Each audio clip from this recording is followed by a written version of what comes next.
ហើយមួយទៀតសូមបញ្យល់ពាក្យថាឈានសិនណាពាក្យថាឈានហ្នឹងឈានហ្នឹងគឺបានន័យថាសម្លឹង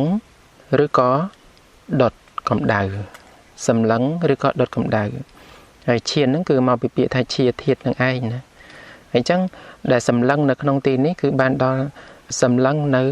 ពន្លឺដែលជាបតិភិកនិមិត្តនេះឯងអានេះនៅក្នុងអាណាបាណាអញ្ចឹងគឺសម្លឹងហ្នឹងគឺបានដល់សម្លឹងនៅ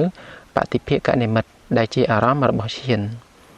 ហើយពាក្យថាដុតកម្ដៅហ្នឹងគឺបានដល់ដុតនៅនិវរណធម៌ទាំង5យ៉ាងណាហើយនិវរណធម៌ទាំង5យ៉ាងហ្នឹងគឺមាន1កាមឆន្ទៈគឺសេចក្តីពេញចិត្តនៅក្នុងកាម2ព្យាបាទៈមានការគំនុំគុំគួនបទុស្រ័យគិតបៀតបៀនដទៃហ្នឹងហើយទី3គឺធិនមិទ្ធៈគឺការងងុយងក់ងក់ហើយទី4ហ្នឹងគឺឧទ្ធិចៈកុកចៈគឺការរវើរវាយចិត្តរវើរវាយចិត្តរាយមាយកង្វល់ក្នុងចិត្តហ្នឹងហើយនឹង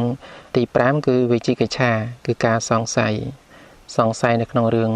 ទាំង8យ៉ាងសង្ស័យនៅក្នុងពុទ្ធពធប្រសង្ឃសង្ស័យនៅក្នុងសិក្ខាសង្ស័យនៅក្នុងបតិច្ចសមុប្បាតទាំងជាដើមអាហ្នឹងគឺហៅថានិវរណធម៌ដែលជាគ្រឿងរារាំងមិនឲ្យសម្រេច